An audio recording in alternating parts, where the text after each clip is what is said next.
नमस्कार बच्चों। आज हम लोग पार्ट 1 का दूसरा चैप्टर पढ़ेंगे, साझेदारी पीढ़ी का वार्षिक हिसाब। बच्चों, ये आपके एग्जाम में 11 मार्क्स का आता है। सिर्फ एक ही क्वेश्चन आता है 11 नंबर के लिए, और सेक्शन एफ सबसे लास्ट क्वेश्चन, लास्ट सेक्शन में सेकेंड लास्ट क्वेश्चन होता है। पहले साझेदारी पीढ़ी का वार्षिक हिसाब होता है और उसके बाद कंपनी का हिसाब। सेक्शन यह टोटल 22 नंबर का होता है। 22 नंबर में से 11 नंबर इस चैप्टर का होता है और 11 नंबर कंपनी का वार्षिक हिसाब जो हम लोग पार्ट 2 में पढ़ेंगे उसमें से होता है। तो इस चैप्टर में सिर्फ एक ही क्वेश्चन आता है। इसमें से ना तो कोई थियरी आती है, ना तो एक वाक्य वाला कोई क्वेश्चन आता है, ना तो एमसीक्यू जाता है, और दूसरा कोई क्वेश्चन इस चैप्टर में से नहीं पूछा जाता है। सिर्फ एक ही क्वेश्चन और 11 मार्क्स के लिए आता है। कमजोर बच्चों के लिए तो ये बहुत ही अच्छा चैप्टर है, क्योंकि इसमें अगर आप आंसर नहीं ला सकते हो तो कम से कम खाते बना करके आप अगर एंट्री भी करके आ जाओगे तो भी 11 नंबर में से 4-5 नंबर आपको बहुत आराम से 5 से 6 नंबर मिल जाएंगे अगर आप एंट्री करके आते हो तो बच्चों, साझेदारी पीढ़ी का वार्षिक हिसाब आप लोग ऑलरेडी 11th क्लास में पढ़ चुके हो। वार्षिक हिसाब में नॉर्मली क्या होता है, कौन कौन से खाते बनते हैं, लेकिन फिर भी हम ऐसा मान के चलते हैं कि आप 11th में नहीं पढ़े हो और 11th की बातें आपको नहीं याद है। तो सबसे पहले मैं जो बेसिक बात है इस चैप्टर का, तो इसमें खाते कौन कौन से बनते हैं, अगर ये चैप्टर आपको करना है, सीखना है, तो आपको पहले ये पता होना चाहिए कि इस चैप्टर में कौन कौन से खाते, इस चैप्टर के क्वेश्चन सोल्व करने के लिए आपको कौन कौन से खाते बनाने होंगे। तो इस चैप्टर में नॉर्मली ये 4 खाते और एक तलपट या पत्रक बनाना पड़ता है। तो बच्चों, पहला है व्यापार खाता जो ऑलरेडी आप लोग सीख चुके हो। दूसरा है लाभ हानि खाता, तीसरा लाभ हानि वितरण खाता, चौथा साझेदारों का पूंजी खाता या चालू खाता।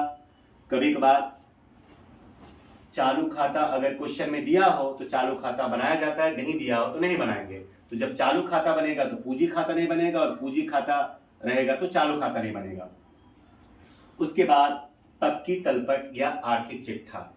तो थोड़ा सा मैं आप लोग को बता दूं कि नॉर्मली इन खातों में व्यवसाय के कौन से खाते, कौन से व्यवहार लिखे जाते हैं। तो ये जो व्यापार खाता होता है, माल से संबंधित जितने भी खाते होते हैं, माल से संबंधित जितने भी खाते, जैसे माल का प्रारंभिक स्टॉक, माल का अंतिम स्टॉक, माल की खरीदी, माल की खरीद वापसी, बिक्री वापसी, चोरी से गया माल, दान से गया माल, आहरण से गया माल, विज्ञापन से गया माल, या अन्य किसी भी तरीके से गया माल। तो माल से संबंधित नॉर्मली जितने भी खाते होते हैं वो सब हमको व्यापार खाता में लिखना होता है। फिर उसके बाद लाभ हानि खाता आता है।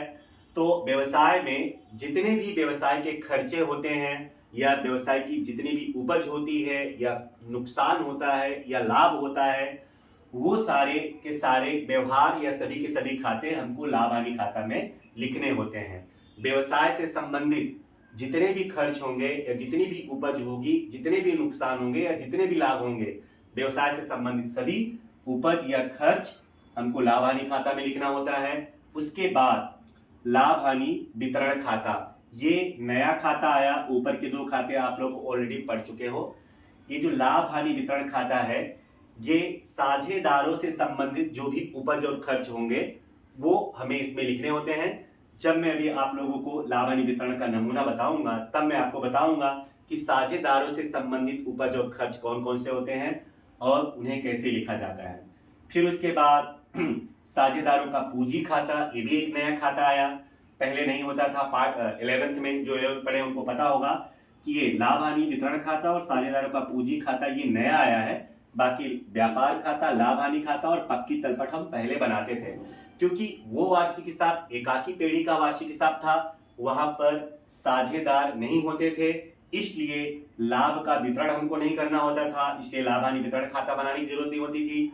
फिर एक ही साझेदार होता था तो जो पूंजी होती थी पूरी उसी की होती थी, इसलिए हमको साझेदारों की पूंजी खाता भी बनाने की जरूरत नहीं होती थी। लेकिन इस साझेदारी पीढ़ी का वार्षिक हिसाब हम लोग सीखने वाले हैं, तो यहाँ पे कम से कम 2 साझेदार होंगे, इसलिए किस साझेदार को कितना लाभ मिलेगा, कितनी हानि होगी, कौन से साझेदार कितना पूंजी लाएगा, कौन सा साझेदार को कितना वेतन, कितना कमीशन मिलेगा, ये सब का हमें हिसाब किताब लिखना होता है। इसलिए साझेदारी पीढ़ी के वार्षिक हिसाब में हमको ये 2 खाते एक्स्ट्रा सीखने हैं। उसके बाद पक्की तलपट भी पहले आती ही थी।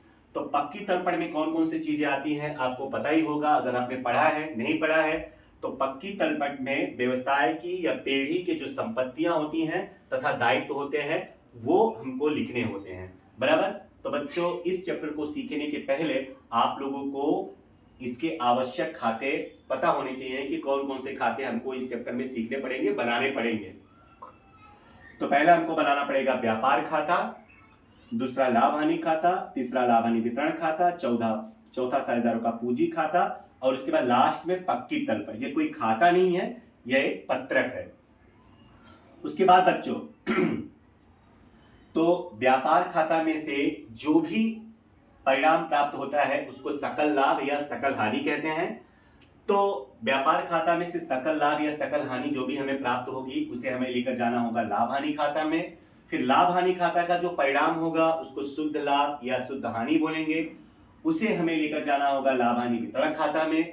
फिर लाभ हानि वितरण खाता का जो परिणाम प्राप्त होगा उसे हम वितरण पात्र लाभ या वितरण पात्र हानि कहेंगे और उसे हमें ले जाना होगा साझेदारों के पूंजी खाता में। फिर साझेदारों की पूंजी खाता में से जो लास्ट में परिणाम प्राप्त होगा उसे बोलेंगे साझेदारों की अंतिम पूंजी और उस अंतिम पूंजी को लास्ट में हमें लेकर जाना होगा पक्की तलपट में।